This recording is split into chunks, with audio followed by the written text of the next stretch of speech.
Hello, good morning. Hi. Morning. Hi, good morning, Noretta. Good morning. Good morning. Hi, thanks for joining us today. Hello. Yeah, I understand that today you have HBL going on, home-based learning going on. That's right. Because the primary six are having their oral examination, is it? If I'm not wrong. Yeah, that's right. So Actually, I'm not sure, but I think, there must be a reason why you're experiencing HBL now. Yes, she is doing her work quietly right now. Thankfully. Yeah, reminds me of like about a year ago, right, when we were first time going through circuit breaker. Wow. But I think we are all better prepared now. We have seen it. Oh, yes, definitely. Yeah. Things have changed. Yes. Yeah. Well, we hope that all the measures will ease very soon, and then we can all dine out again. We're just riding the waves. Yeah. It's time to. We are all doing our best, I think the more we can do our best, just do the right thing. The faster things will. Yeah, we can cope with things. Yes. So today, what, day 2, day 3 of Day 2. The new measure. Day 2. Days, yeah, it's just 2 days and that's it. Right. Okay, so to all our audience out there, right, just hang in there. Okay, so I know that many people are actually affected, especially those people with centers, right? So I've talked to quite a few people, quite a few tutors and tutors in my community. We're also going through a lot of change. So it's a limbo. Sometimes you open the center, sometimes you close.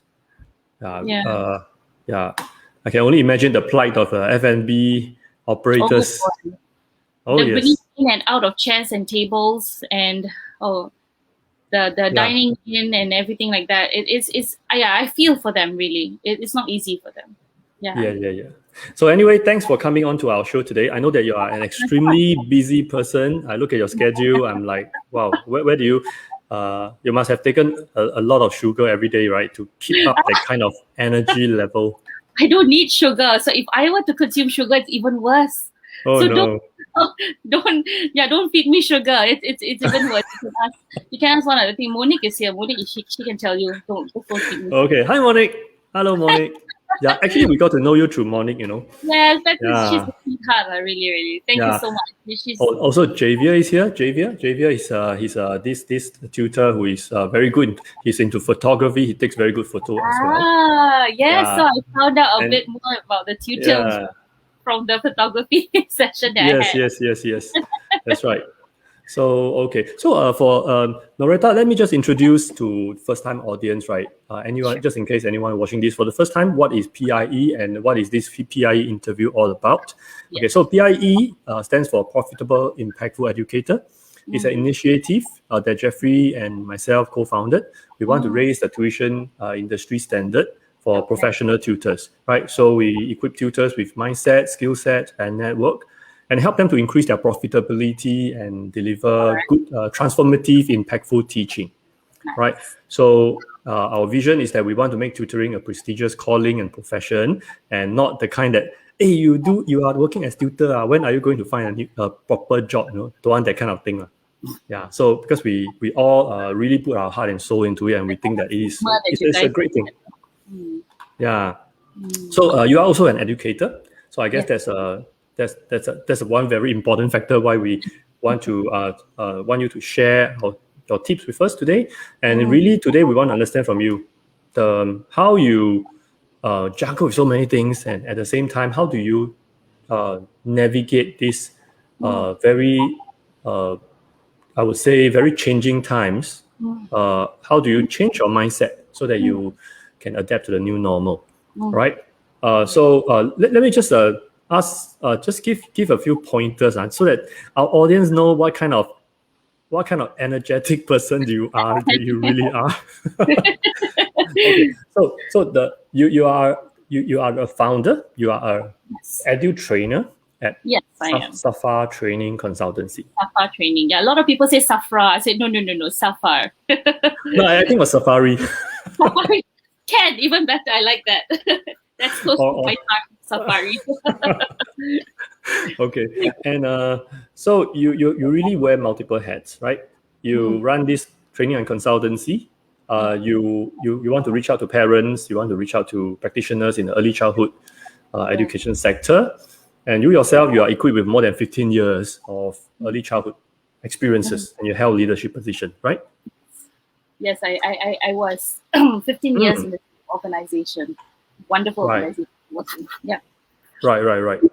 When I read your by the way, all our viewers, right, if you are interested for the full bio data of Noretta, and trust me, it's a really long list. Okay, you can read the introduction. Okay, it is in the Facebook link that leads you to here, so you can read up about it. But I'm not going to read the whole thing to you because you'll probably be bored to death by me. I will pick the important points, right? So Noretta, I know that you held leadership positions in early childhood, and I know that you have a lot of passion, okay, to help parents, especially parents and in your Muslim community, right? And also the early childhood practitioner in your Muslim community. You want to raise their standard. You want to bridge the gap to be on par with the ECE industry standard. And what's that? What's ECE? Early childhood education standard. So what happened is, I've been in the early childhood field for 15 years, and I had a great experience, with a great boss, with great staff. So when I receive this kind of experiences, and I keep telling myself, why can't other people have the same experiences? I mean, for me, we can have the best of equipment, the resources. You can enter a preschool and it has all sorts of beautiful new technology and new, wooden materials. They are they are very expensive. But for me, what is the most important, the main resource for an early childhood field would be the teachers, would be the educators. And I've been blessed to have seen and to have experienced with many. And because of that, I told myself, can I share this with the community? And that has always been my passion. Like, how can I be a very useful human being, useful being to the community, on this earth? So I wanted to give back. But having said that, with a lot of commitment that I have at work, with my kids, I told myself I have no time to do all sorts of things. So I decided to spread my wings. I got blessings from my boss. And it was tough. I mean, I'm the kind of person who would just thinking about leaving my workplace, like thinking about leaving. I said, no, I'm not the kind who's going to leave my place. I am very dedicated and committed to my workplace. And I left because, there's this thing in me, like this deep down in me. It's like, I can do more than this. I want to do more than this. So I let go and let God. I left without much planning initially, but I had that goal in mind to make a change, or to do something, just reach out. And that's what I did. So that's the reason why I wanted to do this, to reach out, to tell others out there how, this is a wonderful journey, how we can be better educators in the early childhood field, to our parents, to our teachers, to the community at least, yeah. Okay, you got me curious. So by inference, right, you say that you want to make a difference. You want to bring the early childhood practice in the Malay Muslim community. Yeah. You want to bring it up to on par with the industry standards in Singapore. Yeah. So what is the current state now? Okay. What do you see? Currently, what I experienced and I noticed, because I think I was given the opportunity to do some trainings, So trainings, to share experiences, to talk more about the pedagogy. And when I did that, I realized and I noticed from their questions and from their what they share, their sharing, it's like, hey, you guys are going through this, and my head's like, why are you going through this? Like, why are you not getting enough support? Why are you not getting enough resources? Or why are you following a curriculum that's being done like 5 years ago? And why are we not moving forward? So that has been my question. What got me the impact that I will never forget for the rest of my life, because I think she made me think till this day. When she came towards me and said, Noretta, I really need your help. I'm a new principal in this particular organization. And it's a Malay Muslim organization. And I was like, okay. It's my first time being a principal and I do not know what to do. So, me thinking that it is a norm to get a mentorship, I said, okay, let me go and ask her. So, I went to her and I said, Noretta, I really need your help. I'm a new principal in this particular organization. And it's a Malay Muslim organization. And I was like, okay. I said, yeah, it's my first time being a principal and I do not know what to do. So, me thinking that it is a norm to get I told her, I said, hey, don't worry, your previous principal will help you and your organization will help you. No, I was just given the piece of paper, or I was just given the documents and say that I need to do this, this, this, and I'm just being left by myself. And that got me thinking, I was like, how is it possible? How are you going to grow if you're just going to be left by yourself? So then I realized that, hey, they do not have enough support in terms of mentorship, mentoring, in terms of training. Or perhaps, what kind of training are they getting? Is it valuable, or is it going to be value adding to what they are going through right now? So that's where I was telling myself, if only I can penetrate the organization, I would love to help more. Maybe like I wanna voice out to say Mendaki or Muiz and say, hey, your teachers may need extra help. Let me be of let me be part of their journey. So basically, Safar means journey in Arabic. Oh. Yes, Safar. Okay. So Safar training. So that's where I want to be part of their journey in their growth. So that's the reason why I called it Safar. So it means journey. Yes, that's right. Safar means journey. So and because I'm very passionate about training, and I realized that I have this passion towards having chats with people and allowing them to share their experiences and letting them open up and not judging them at all, and allow them to, in fact, be a soundboard, basically, not to give them answers, but just to let them say things or to share until they realize that, hey, actually, I can do this. I say, yeah, there you go. So that's one. So that's about the early child educators. My number two passion is really about bringing parenting, the quality parenting.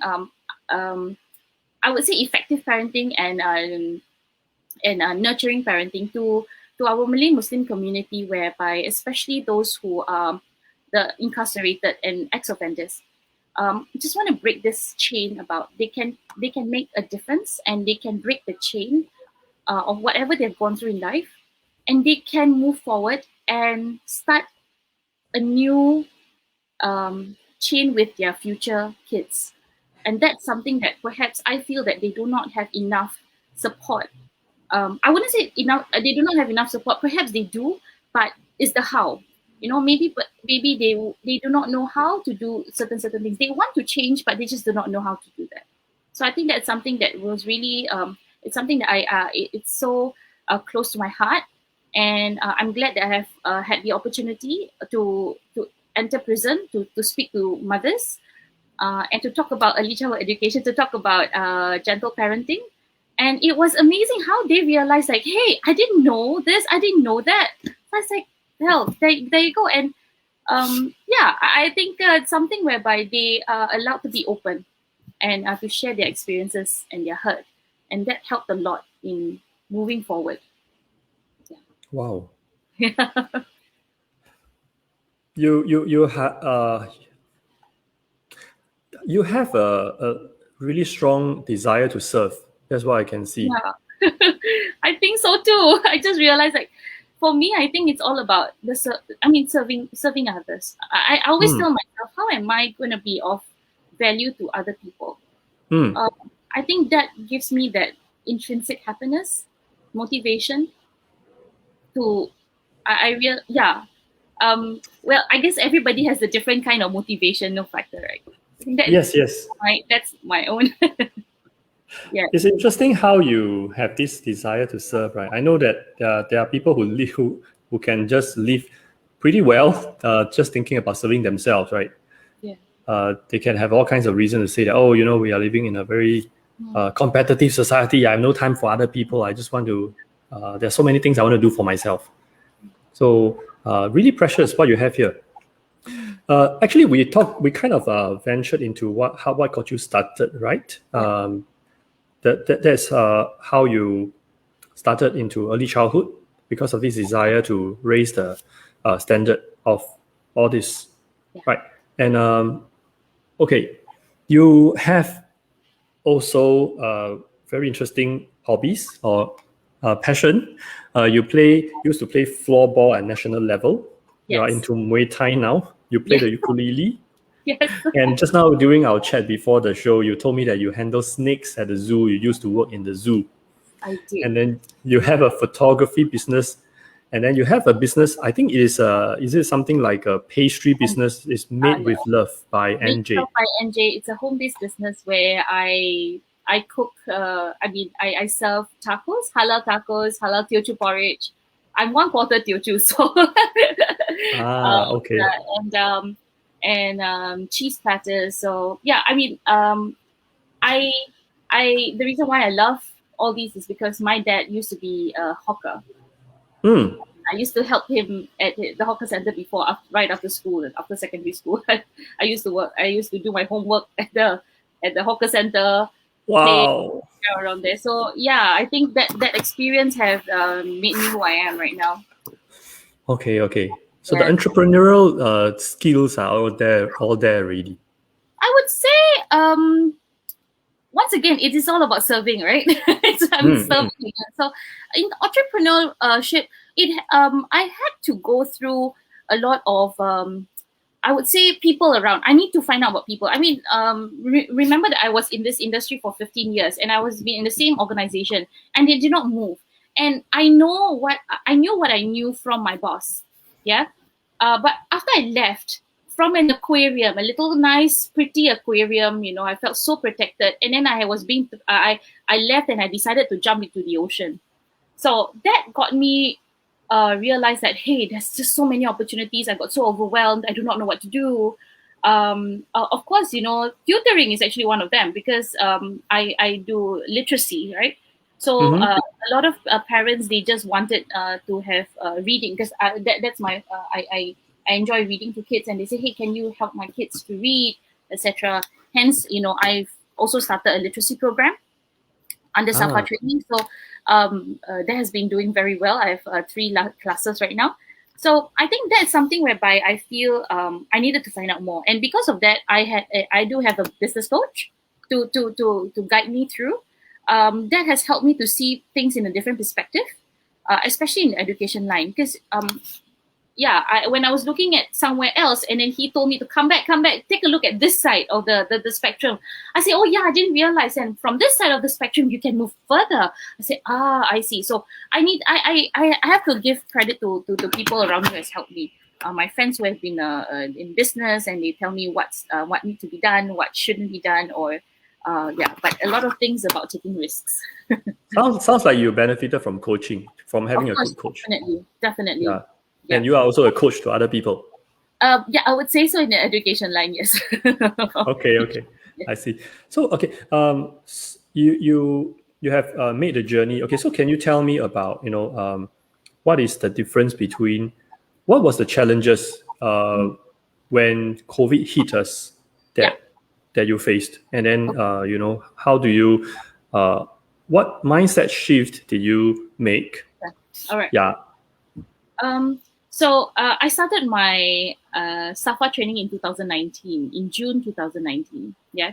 So COVID hit us in 2020, around say about March, around then. Yeah, when we had our circuit breaker, and I only had that few months to find out things, to showcase myself out there, to really market myself.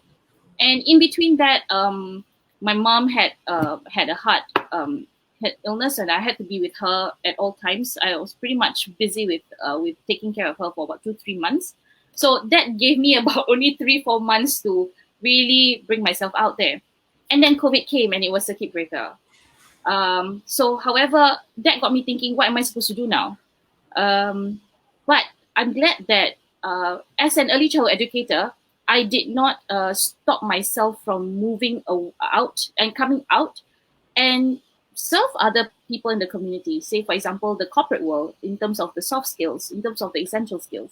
So I was given a chance to be a trainer online for about 3 weeks, about a month during the circuit breaker, because most of the people from the F&B industry, from the sales industry, from the corporate world, they needed online trainings, yes, because this is the period whereby a lot of companies are sending their people for online trainings from home.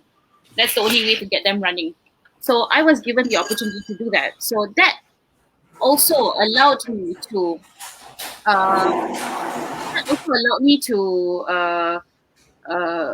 be open to the possibilities, basically. So I wasn't only looking at early childhood sector, I was also looking at the other sectors as well.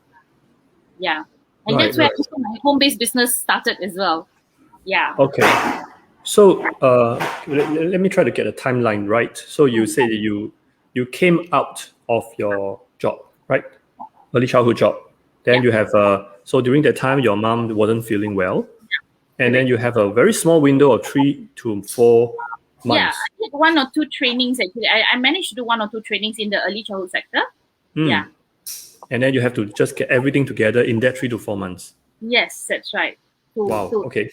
To showcase what Safar is all about, to go to Muiz, to go to Mendaki, to go to preschools and tell them, hey, I'm available out here. You know, I'm a trainer and I certified. You know, I've actor. You know, I can be doing all these things. So I was just basically advertising myself, and then circuit came in. Yeah, circuit breaker came in. Okay.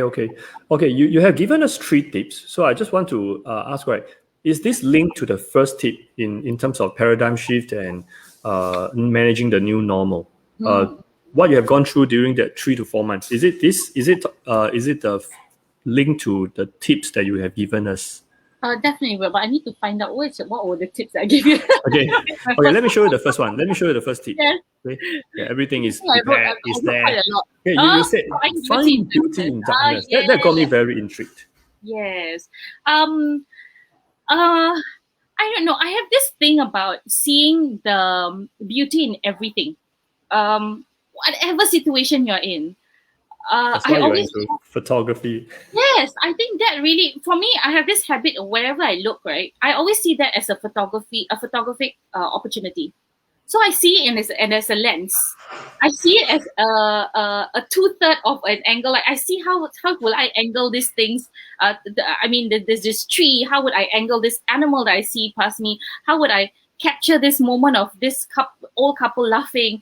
And I would smile to myself and I say, hey, this is beautiful. So I have this habit. My eyes have this habit of looking at things, beautiful things around me, and I have no issues with taking off my shoes, you know, and just walk across botanic gardens and just enjoy the moment. So I think for me, I always want to soak up the energy around me. So whenever there are darkness around, if I allow myself to go down even more, or to see at all the angles, like now whatever happening and whatever is happening, like people are always complaining about 5 packs, 2 packs, in and out here and there, and they always talk about this online, and every time you scroll and everybody's just complaining. It really gets into you, really, to be honest, whether you like it or not. You are going to absorb that negative energy, whether you like it or not. So it's about how you want to find the beauty in this kind of moments. Do you get a chance to spend time with your family? Do you get a chance to really listen to your kids, how they talk about what they are talking about? So these are the little beauty that I find in the darkness that I have, you know, going through hardship. What have I learned from there? So yeah, I would definitely encourage everybody, even for the tutors out there. I know it's how difficult it is.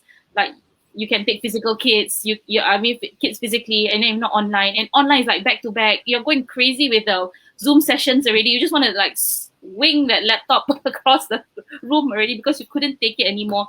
So it's how you want to. I would think that why don't we have more chats with the students? This is the best time to get to know your students, isn't it? So that's when we need to stop for a while and figure out, look at the big picture, look at it as a lens, and see what is it that you can capture from it. Yeah. And I think that's what other things? What make a habit to. That's okay. So what other beauty can you see in times like this? Maybe this is something that, you know, some of the tutors that can be hit by COVID, all these fluctuating changes. What beauty can you? Because I think that you are a very empathic person. you can really put yourself into other people's shoes. I think that also probably explains why you have this desire to serve. I mean, I've come across people who, I've never come across anyone who has a desire to serve but cannot empathize with other people. I don't think it works. Yeah. So how would you, if you put yourself in the shoes of a tutor, maybe they have a center, maybe they have been running physical classes, they switch to online, then now they switch back, they just very happily remove all the, all the stickers, right? And then this thing happens. How do they find beauty in darkness? Okay, if you were to ask me, I find that, in every cracks, right? In every cracks, there's always light coming in. So we need to find that light. What is it that you find in this kind of time, in this time, whereby it's going to help you to serve others at the same time? For example, perhaps this is also the best time to really communicate with their child's parents. I find that I guess this is something about where tutors, they are very dedicated to serve the students, right? Sometimes we tend to forget to speak to the parents, and not only tutors alone, but in our even early child education as well. We always focus so much on the kids, but we forgot about that person who is going to help you, the partner in education, that parents. So I think that's something whereby perhaps tutors can also take a look at how can we also serve the parents at the same time at this period of time. For example, like providing them that support in terms of how can it. To be honest, it will help them to understand the child better even, or to see like, hey, I need your help to help your son. Help me, help you, kind of thing. So that is something whereby I find that is one of the light that I might see lah. I mean, you never know. Everybody has their own different kind of cracks where you will find light there. So you need to figure out, I guess it's something to really stop and really reflect upon it. Not just to do,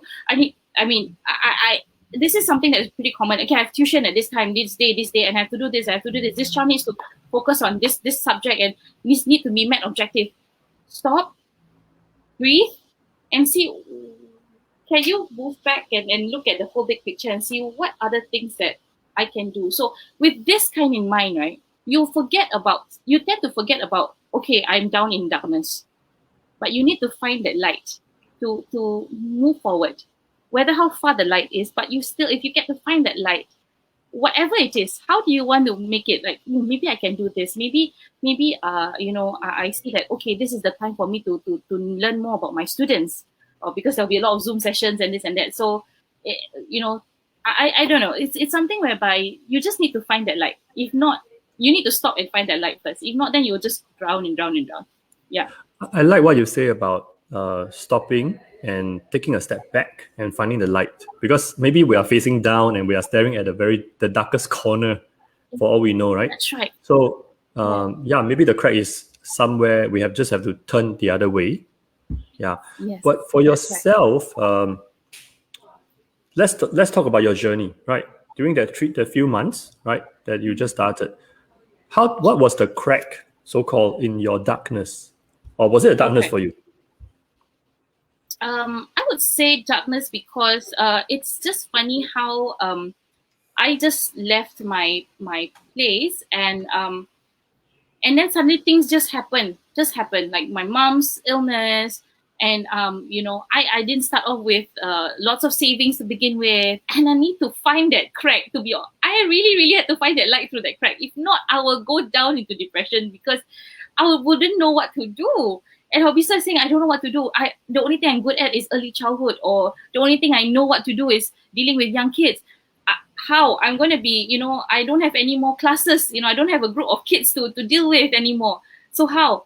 I would have thought like that, but I realized that, okay, let's see what are the areas that I can focus. So I went through and I need to find research. I need to meet people out there. I need to find out more. I need to listen to others. What are their needs? So I find that light in my crack when I have that pockets of time to find out more about others, to learn from others as well. Tendency for us to be alone and in solitude at home because of COVID and just through Zoom, it doesn't really help that we are always want to be alone now. But if we take that opportunity and that time to just meet out people, and I think there are clubhouse everywhere and this and that, which I don't really like. I don't have it, but it's something whereby we need to know what are the people's needs. As tutors as well, we want to find out more, like, from people. What is it, parents? What is it that you require? Is it just you need me to take your child for that 1 hour so that you can rest, or what is it? Or do you need to, or do you want to find out more how you can help your child at home? What is it that you need? So I think that is something whereby might want to change that shift. Where as a tutor, you are just teaching the kids, but it can be more than that. You never know. Yeah. You never know. It can be more than that. That's the paradigm shift, right? Yes, that's right. That's right. Okay. Yeah. So yeah, I think what you said is really interesting. Like talking to the parents, because I can tell you, most tutors, right, we rather the parents don't bother us. Yes, it's like no news means good news. Okay, so yeah, but exactly. we have to change that. We have to change that mentality that no news means good news. We want to have more communication. This is the time that you need to have more communication, because we don't see each other physically much anymore. Yeah, and like for the first time, so many things have changed. Like the roles has all been blurred and probably all redefined. And you're right. It's a perfect chance for tutors to redefine ourselves. And we are not just somebody who you hire for 1.5 hours every week just to teach something. We can be the helper, or we can be the supporter of parents. Like what you mentioned, right? The parents can be just really drowning with all the HBL. And I am one of them. I have to admit, I'm one of those parents who's like clueless with math. I have to get a tutor who has been very helpful, and also, of course, for English as well. And there's this we communicate, and that really helped me a lot. That really helped me a lot to understand. And with that communication, it allows me to also know how can I help my child at home. Now that I have time with my child at home, how can I help my child? If not, I will just leave it as her to do her own things. But I also want to try. Trust me, I'm failing at P3 math, to be honest. It's just so terrible. No, I'm not laughing at the math part. And I know that nowadays the math has changed so much that even parents will say they totally cannot relate. Last time we learned the other method. Now they're using this new method. Yeah, I'm just thinking that sometimes we tutors, we may not be the best communicator to parents. Yes. So if we want to do really reach out and ask parents the really important questions of how can we help better and how can we help differently, how would you suggest that? How do you suggest that we can open up the conversation? All right. I think first and foremost is to know more about their well-being. How are they doing at home? What are the struggles that they are going through actually? And from there, then we can provide them help in terms of like what is it that you need from me, and then we'll see where we can meet in the middle. Because sometimes I do know of teachers and educators, they are so passionate about their work that they just want to make sure that their child is being taken care of in that certain manner, but they do not realize what kind of things that the child is going through at home, or what kind of things that parents are going through in their lives, to even give that kind of support to begin with. So I think for them to really understand what are the parents and the family going through, especially during the circuit breaker, and what kind of struggle that the parent is going through, I think that would really help a lot. So I would begin with to really, really get to know the parents, the child better first before going towards the education bit, the technical bit of things. But how would you ask without sounding creepy? Because I'm a male tutor, right? I have some kids, right? And most of the kids I deal with the mom, right? And some moms are at my age, some moms are younger than me. Yeah. And then every time I ask, how are you? I felt a bit like I feel that I could come across as being a bit creepy, or like, what are you trying to do? You are just a tutor, just teach my kid can already. You don't come and ask me this kind of thing. Yeah. How would you ask? I think because then again, that is that how should I say, that whole idea of tutor, just do your work, don't ask me anything. I know at the end of the day my child will get grades, this grade. So I think as parents, we need to remind them. However, we as tutors, we need to tell parents, okay, this is the reason why I'm doing certain things. So if you share your intention of asking, it might give them a different light. But if we don't share why we are asking this kind of things, then they'll be saying, why are you asking this kind of thing? I say, oh, now that we are going through this, and I'm also looking at something different. We have to be human as well. We have to tell them how we are human as well, trying to change things and trying to figure out things ourselves. So let me help you as well. Maybe you can help me to see whether this works or something along the line. I'm pretty sure parents are more than happy to do so. But so if we need to tell them our intention, sometimes we have very good intention, but we are silent heroes. We do not want to tell. So tell them your intention. Then communicate with them. That will help a bit. So for example, you, Jason, you said, parents will be thinking, I say, no, I'm not asking because, for me right now, I'm also focusing on the child's well-being and also, the parents. So this is going to help me to understand how I can help you better. There you go. And if I'm the parent, I'll be thinking, okay, thank you so much for really caring for me. You're a tutor who cares. I think that's what we want to know as well, that you care for the child's well-being at the same time the child's improvement in his subject, his or her subject. So I think that would be nice. Yeah. Okay, so explain the intention first, right? Before asking the question. Otherwise, it will sound very, very weird, right? It can be creepy. Yes, and parents would understand. Parents would definitely appreciate it because they also do not know how. They do not know how. They do not know why. So for them, tutoring is, I know my child is this place for 1.5 hours. I have my coffee. I come back. My child is ready. Finish his homework, and I'm done. And every week is the same cycle. But can we then change this cycle? Can we then change this whole normal? Exactly. Yeah, that's the question that I want to ask everybody. Can you ask that question then? Yeah. Exactly. This is the norm is disturbed, but this is the time to redefine the norm. Yes, nobody's going to question you to redefine norms. Like, nobody's going to question you if you're doing Grab food or anything like that, because this is the time where people are just doing different things and don't have to be questioned. Yeah, interesting. Okay, I want to move on to second point. Yeah, your second tip. Okay, so before that, I would like to ask all tutors and all educators out there who are watching this show. Okay, today our theme is about paradigm shift. Okay, so we have talked about how do you find. Okay, actually, I really like the word. How do you find the light in the crack when you are in a really dark place, right?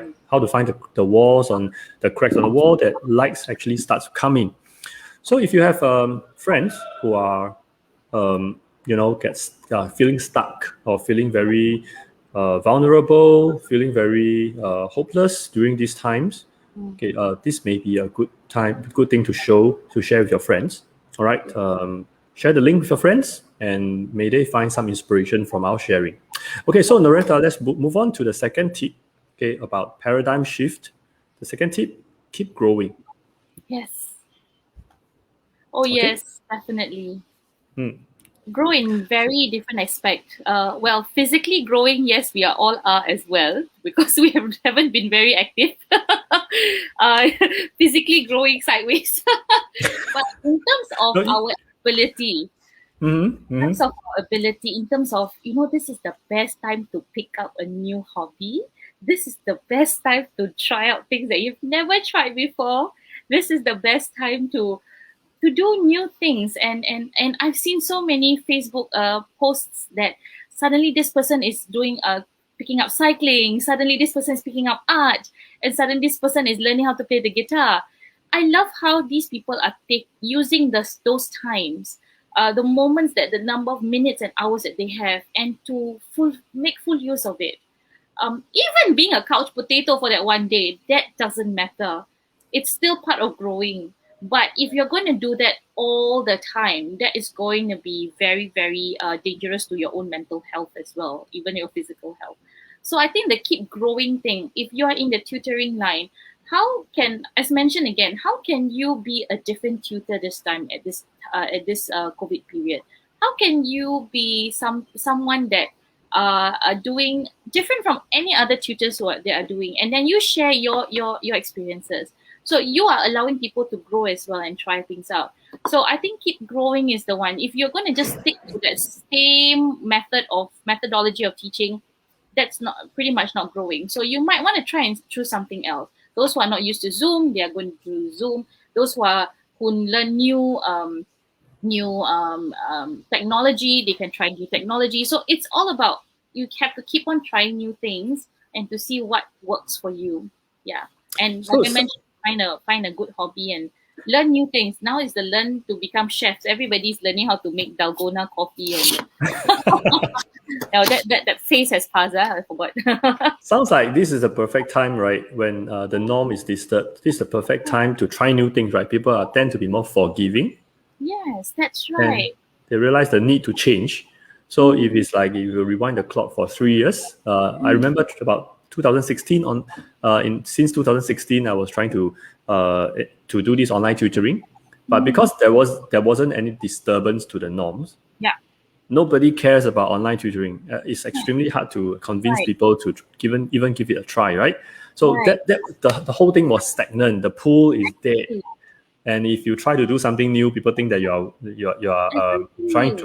doing something that's quite senseless, right? Unnecessary. Yeah. Why not business as usual, right? But now there is no business as usual. Yes. So now is the best time. Now is the best time to make mistakes. Now is the best time to learn new things. And just be. This is where the essence in life will come in. This is when you are making full use of your time in this on this earth, and be fulfilling. Spend time with I think it's something whereby for me it's really about making other people smile, making other people feel happy with the food that I serve, or parents happy when I do something fun with the kids in Zoom, and I actually update the parents on WhatsApp group, and what they can do at home as well. So that has helped me improve as a person, how can I make it better, how can I teach in a different light. So yes, keep growing. It will really help you in this time. Regarding this growing part, Jeffrey has a question. Okay, let me just show his question here. He said, as a tutor, the new things I learn, must it be related to tutoring or any other hobbies? Definitely not. I think for example, like me learning ukulele actually helped me with my it helps me with me, singing out loud at home and annoy the cats. It does help me impress the children. And Noretta, your mic is not really clear. Sorry, can you hear me? Yeah, your mic is not clear. Yeah. Okay, give me a minute. Hold on a second. Oh, now it's better. Is it better? Yeah, that's okay. So as I was saying, I think then I just realized that playing the ukulele on Zoom, it does help to get the children's attention. Magic is the best way to get children's attention as well. They love magic, and for me, whatever age group, if you of course it depends on the magic, the kind of level of age that you are teaching, right? If you're teaching the secondary school kids, then you have to have the cooler magic. If you're teaching the preschoolers, as simple as telling them that I can put this book in the screen, they'll be like, what? You tell that to a secondary school children, say, please don't waste my time, teacher. So it really depends. So learning magic is also a trick that you can learn to serve others. So I think it's got nothing. It can be related, but even though it's not related, it's for yourself. I feel that self-care is still very important. And if you get this kind of self-care and you know how to enjoy life, you are going to exude that kind of energy to others. And people say, how on earth you have this positive energy during this period? I said, but because I tell myself, if I don't feel this way, how am I supposed to be an educator in life? Yeah. We all tutors are all educators in life. We ask for somehow making a difference in a child's life, isn't it? So if we don't exude that kind of energy, how are we going to be that child's role model? So we are all tutors. We tutors have all the same thing. We want to make a difference in this child's life. So there you go. I think it's for yourself, And when you are happy with yourself, when you are joyful and everything because of a new hobby that you took, and you're so excited, when we learn new things, we get excited, and this excitement you pass on to the kids. So that's how it is. I totally believe in this, what you are saying, this transfer of emotions, right? Yeah. It cannot be faked. It cannot be faked. Exactly. And the funny thing is, as a math tutor, our majority of our work actually involves solving questions, right? Yeah. So the funny thing is that for some people, they teach in a way that, okay, every lesson I will present the same question. Okay. So, and as a tutor, they already memorized everything. Everything is in their head, and the same question they probably they already presented 10 times. The 10 years series kind, is it? From the 10 years series, exactly. So the novelty is gone, and you are not seeing the question for the first time, and there is no thinking process anymore, because I'm just like telling you, okay, this is how to do this. Then autopilot, exactly, autopilot. And then we want to excite our students to be thrilled with discovery, to think in many directions. How to? We can't, because we ourselves, we already go through the usual route, and then we are asking our students to explore all route. You can try this, you can try that, and tell me what you think. And aren't you excited that you discover this? We ourselves, our excitement has died long ago. Exactly. Yeah. So I think that's a very good point that you share about the excitement of discovery. Is it still possible to do it in math? That's my question for all the math tutors out there then. For English, it's all about the beauty of language. How can we get children excited about the language and vocab, and not just, okay, you have to do this, but that kind of, how do you explore the language with the children that get them so excited about things?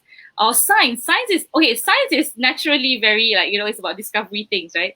But yeah, all this, like for you, I think it's a huge challenge, isn't it, for math teachers to make it exciting? Math is so exciting.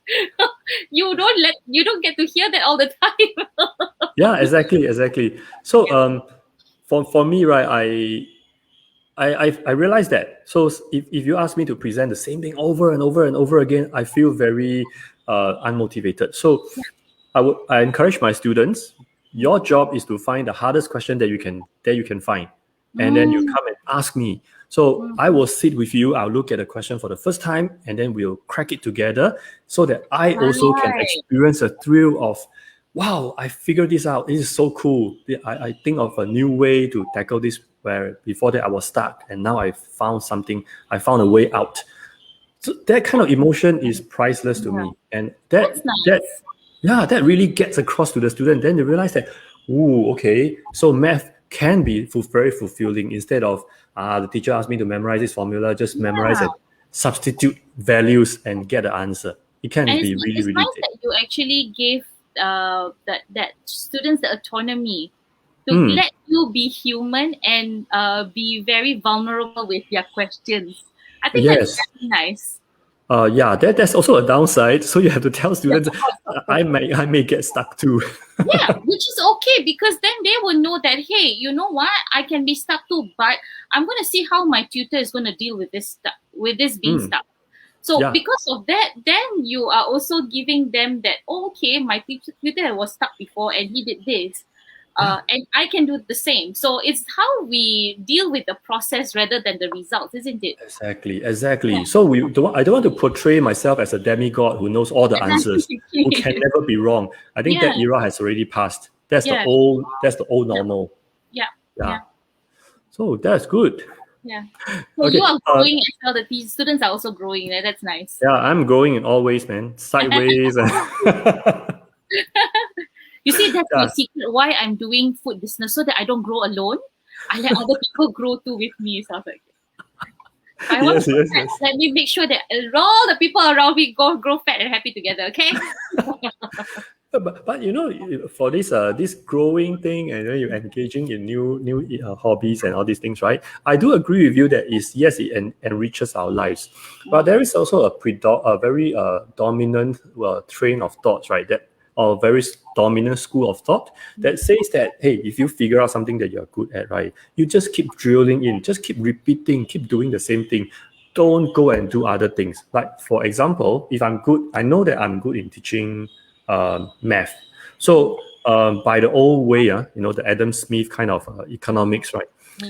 I should just spend all my time teaching and maximize and just become the very best in the industry and don't do anything else. Yeah. But what from your life story, I seem to see other things. I seem to see that you, maybe I can say that you disagree with that school of thought, and then you are guided by something else. Okay, I agree to a certain extent that as a tutor, as an educator, we need to be good at our area, of course. Because if we are not good at our area, how are we going to be teaching the rest, and also to be better in what we are doing? But at the same time, that doesn't mean that we cannot look into a different angle in life. For me, it's all about at the end of the day, when I'm lying down on my deathbed, I look back in my life and I tell myself, what have I done so far in my life of, I don't know how many, 65, 68 years or 70 years. And then I just realized that I only did that one thing and one thing alone. Very sad, But what if I say, oh, I have done this, I've done this before, I've dealt with the snake before, and I've done this, and I've played the ukulele, I brought the kids here. That's when you realize that, hey, this is what, as mentioned, I think my life motto is really about live life to the fullest. It sounds very cliche, but it is all about living life to the fullest at this point of time, especially when our environment is not allowing us to do so. Especially when the environment is not allowing us, the pandemic is not allowing us to do living life to the fullest, to see the world. Even if that, because of that, we have to be more creative in thinking, how can we live our life to the fullest with this kind of situation going around us? I think that's something that we just have to question ourselves. Okay. Great. Okay. Well, Jeffrey is rushing me. I think we are running behind time. Yes, so I'm let's. No, but that's a really good question, and I really want to expound on that just now. So the third point that you mentioned is really about in paradigm shift is to accept, to change, or to leave. Right? Can you elaborate on that? Okay. So I do know people who are always very frustrated in their own situation right now, day in, day out, very frustrated. And they keep talking about how things can't be changed and this and that, and they're just very frustrated with it. And then this is going to be like this. It's going to be like this as it is. Nothing can be changed. I'm going to be frustrated and angry at all times. So my question is this simple: if you're going to accept something, you need to. If you're in the situation where you cannot change the situation, then you have to accept it, and you need to change yourself. So, for example, if I'm in a situation, I'm just giving an example of maybe say a marriage or something like that. Some people are in a marriage whereby they're unhappy about it. They either accept it. When they accept it, they cannot be unhappy at all times. That means they need to do something for themselves to change the perspective of the marriage. They can either change it. That means they have to work very closely with their partner, or they can leave. Now, all three things there's no right or wrong to all three things. But it really has to be how we want to deal with things. So I think it's something whereby we may be in that situation before, or our friends or our tutor friends have been in that situation before. They're always very angry with things that they cannot change. So this is where we can actually share with them, okay, if you are already in this situation that you cannot change, can we change ourselves then? Can we accept that this is what's going to happen? Like the COVID, we cannot change COVID. So we need to accept it, but how can we change our mindset to it? So we have to change. So for me, I decide to do new things rather than just brood at home and be to say, hey, this can be changed. I'm just gonna be a vegetable at home and just not do anything. No, I accept it. I accept that this COVID is gonna happen. I can't travel. We can't do anything. Let's find new things in Singapore that we can do. That's accepting, right? Changing is when, things that you want to make a change and you have to move on and make a change about it. Then you don't just sit down there and do nothing and just complain about it. Or you can leave. If, let's say, this is not the job that you want to do, then leave and do something else. There you go. So basically it's about if either you accept it, do something positive about it, you change it, that means you have to do actions, or you leave. So that's how I see it. Yeah. Do you have any situation in your life, right? Or maybe talk about the past few years where you really struggled with accepting, you can't Mm, accept, mm. but changing or living is also very hard for you. And how did you overcome that? Okay. It took me a while. I would say. I think the leaving, for example, my job, that was tough to do. You know, but for some reason, I have a choice not to leave or to leave. But there's just something in me that I needed to change. So it took me a while. But how I overcome it is really to talk to people about it, to my very close friends, to write down. And I think just now you just share. You know, when you're angry, you talk to yourself, and that helps a lot. So for me, I do a lot of I wouldn't say blogging, but to share my feelings and my thoughts, on my IG stories. That's how I do it. But not realizing when I do that, it also helped other people as well to understand. Hey, I went through this as well. I'm not alone. And when other people are also, when I read other people's IG stories, I say, hey, this is also going through the same thing. I'm not alone. So that has helped me to accept that. Okay, if this is the situation, how can I change myself and make myself happy in order for me to be happier and being able to deal with the situation right now that I cannot change. Do you Yeah, find that you have to accept first before you can change?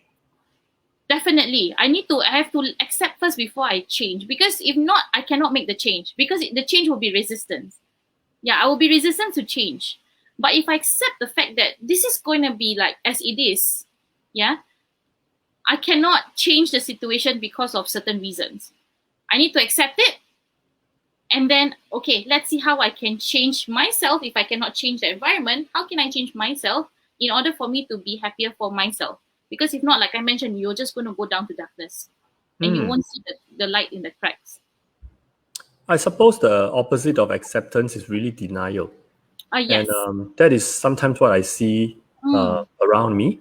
So yeah. sometimes people are still in denial. Some Yeah. tutors are in denial. They still think that things are going back to the normal. They just believe that, oh, vaccination, when everybody is vaccinated, then Yeah. it will be back to the good old days where you can open up the centers and then business as usual.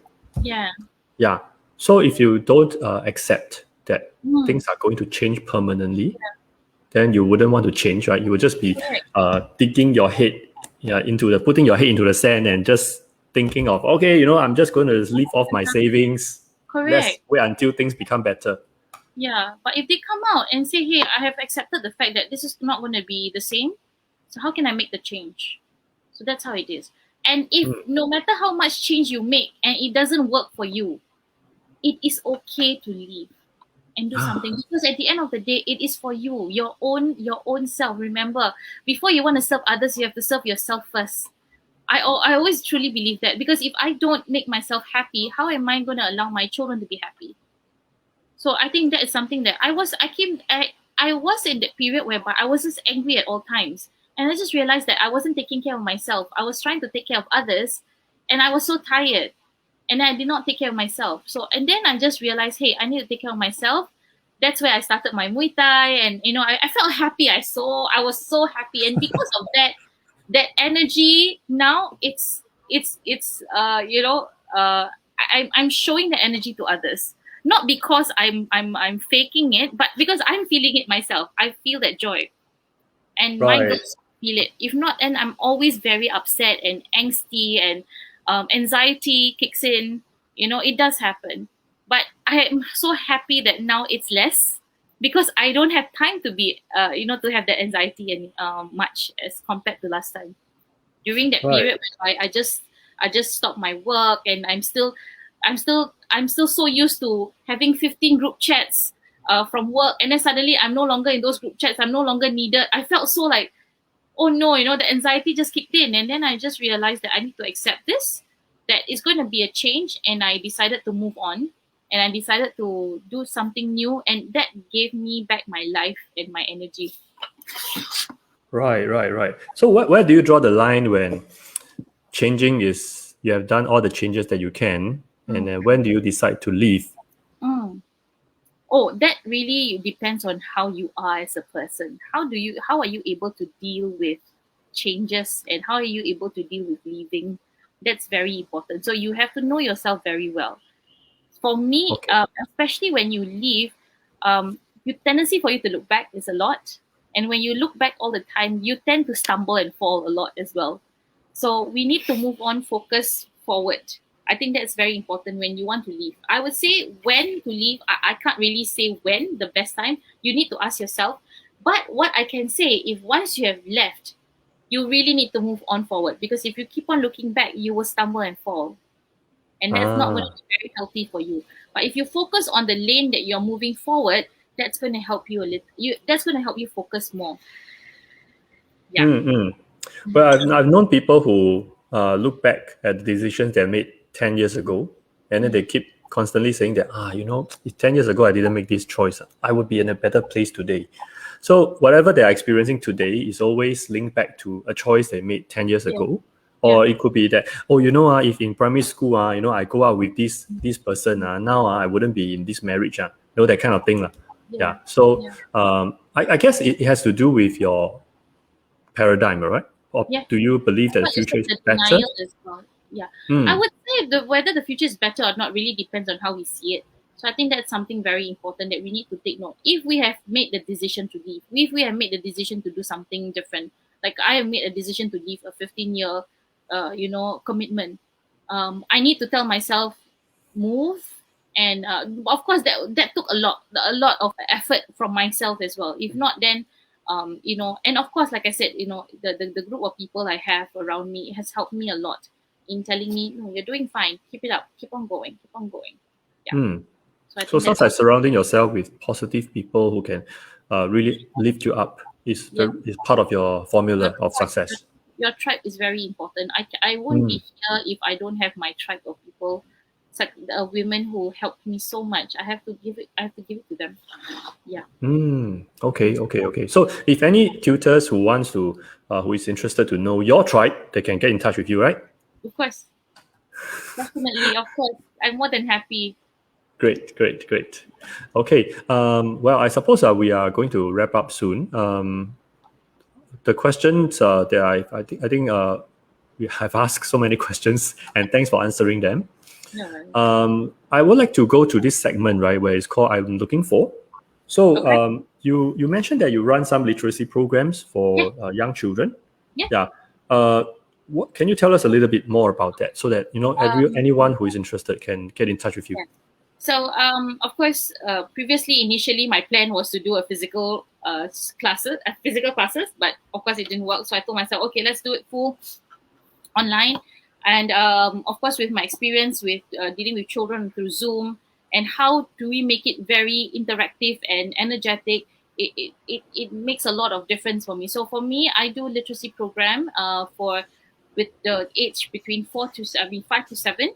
To get them prepared for primary 1, to get them to learn how to read, to get them to enjoy reading. It's basically about really appreciating reading and appreciating books.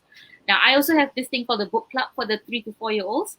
It's just a half an hour thing whereby we do some stories, we sing songs related to the stories, and we ask questions. So this is something for us to encourage the children to be more confident with them speaking out, and also to enjoy reading. So from 3 to 4 year olds, once they enjoy reading, from 5 to 7 years old, it'll be easier for us to teach them reading and phonics, etc.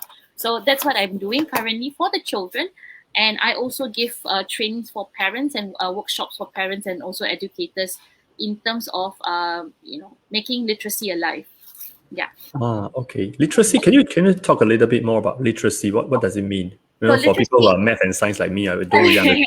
So basically, it's English phonics. To get children to be able to read in a fun manner, spelling, and also for me, that's the thing about my literacy program. Is not just about spelling, just not about phonics, but I do also encourage the children to talk, to be creative. After we read the story, we'll talk about, okay, what if we are that character? So it's more a bit of literature there, if you want to talk about in a higher sense. But it's all about how the children can showcase themselves in the future, in their kids, in the classroom.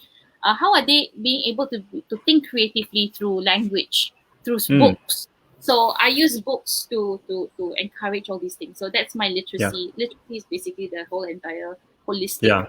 I do it. You told me before that you really want kids to be confident and expressive, and I think that's wonderful because in the future it's not going to be just compliance. Being compliant is not the top skills anymore, I'm afraid.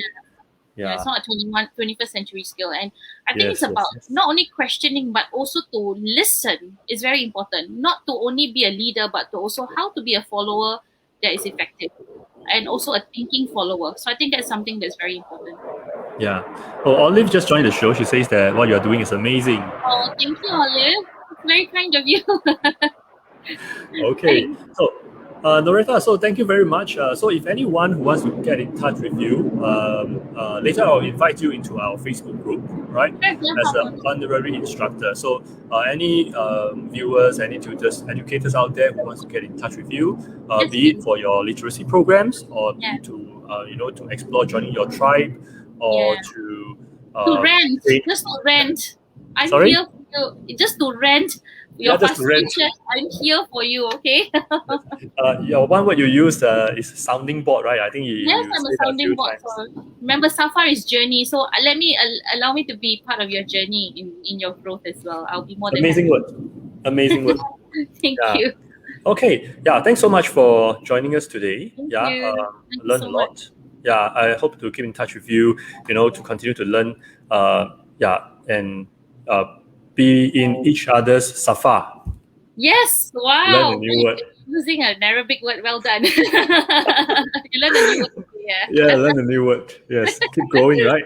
All right. Yeah. Thank you. Thank you so much. I'm so honored to be here, to be honest. I mean, I have to thank Monique also for, I know she's selling me too much, but yes. But yes. Thank you so much. I'm very, very blessed. She's one of my tribe. Oh, okay. Great.